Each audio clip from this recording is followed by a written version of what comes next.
Good afternoon, everyone. My name is João from Mechanical Engineering Department, and I'm here to talk about the process from computer-aided design to virtual reality environments. So, traditional CAD tools have been used in industry to develop, model, and create products, mechanisms, or systems. And we can have very complex, detailed, and huge models, as this harvester here that has more than 3,000 solids. And still we have some difficulties about how it's possible to add dynamics in this CAD model and simulate it, or inspect a real-size prototype, or even more, have human interaction with the CAD model to validate the design.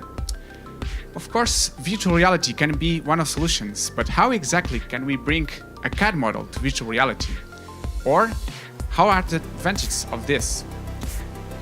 So, we have been using several and a combination of softwares to do that. So we start with the CAD software, then we have our model, and using a physics engine, we can simulate and add dynamics on the CAD model inside of the software.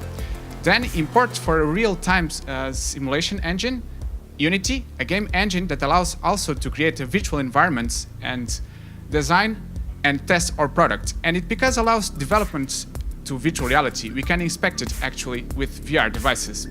I have a quick demo how exactly we can do this from the CAD model to our virtual scene. So we start with our harvester in SpaceClaim, and with AGX Dynamics we can add rigid bodies that we want to simulate, add constraints between them as joints to create relations between these rigid bodies, design a virtual scene in Unity, and import the model in there to test it. Of course, it allows to test inside of the CAD model.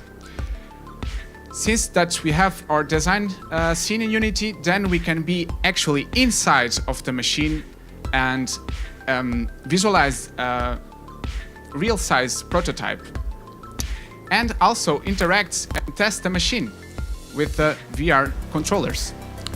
So what we have here, we have a real-size prototype that, for example, we can bring customers or operators to the design phase and make validations design faster, or even possible to change in a very early phase of our product development. So CAD to VR can be a very efficient and quick process that also can provide better and faster production. So thank you very much for your attention.